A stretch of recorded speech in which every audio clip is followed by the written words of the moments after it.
Hey everyone, my name is Teresa Castro. I've been asked to review this lesson from PBS Learning Media, and the question that I'm going to keep in my mind as I go through this lesson is, does teaching or assessing in a standards-based environment curb teacher creativity? So as a language learner, I actually had to look up the word curb to make sure I was accurate in reading that question, and it means to restrain. So does standards-based environment, does that restrain teacher creativity? So let's look at it through that lens, okay? So let's start with the overview.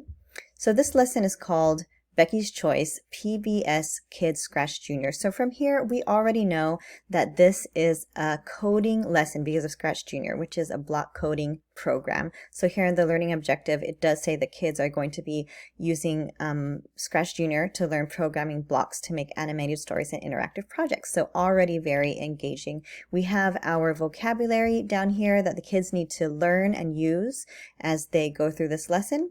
We have our supplies, which of course includes technology because they are going to be coding here. An animated episode, which is very engaging. Some other supplies and also handouts as well.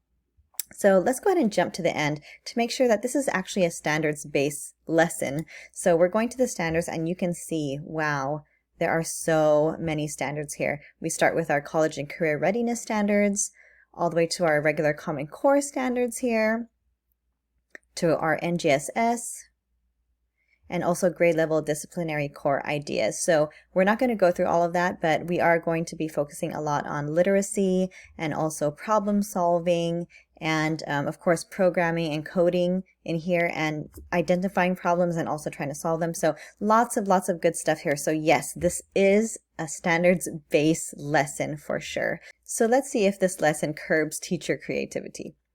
So let's go to the procedure.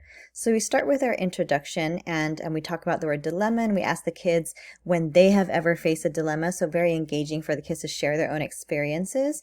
Kids will work in groups where they'll play a game called Human Robot, and if we click on that, it brings them here, which shows them the icons or the tools that they need in Scratch Junior. So as they're playing, they're actually learning how to use Scratch Junior. So that's really great and engaging for the kids. Explore right here. So this is mainly teacher-led, where the teacher is demonstrating something and the kids are on their own devices trying to do it themselves. So that makes me assume this is an introductory lesson because often we would have kids try it and play with it and make mistakes and then kind of learn together. So it's up to the teacher if they want to demonstrate first or if they want to just let the kids go out there and play. That's really a preference thing. And you also know your kids as well. So again, we're going to watch this animated episode here.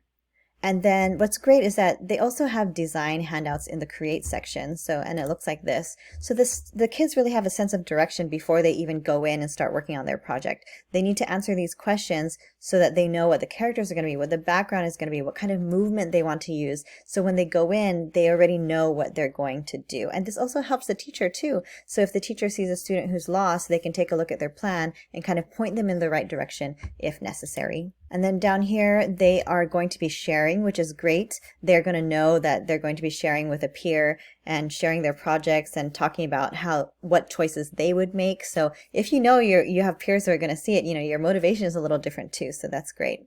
And the culminating activity, it says here, if you have extra time, give them a chance to work on whatever they would like. I would hope that it wouldn't just be because you have extra time. I would hope that you would incorporate time for the kids really to work on what they would like so they have a chance to explore and not just stay within the structure of your lesson. We have our limitations, but that's something that I would want to do. So last, before I answer the question, we have support materials here. They're great, they're colorful, but the thing that stands out to me is we also have our Spanish version to go home to the parents. So you can really include the home when it comes to working on these projects, okay? And also right here, we have the ability to share it to Google, we can assign it, etc., etc. So let's go back to the question.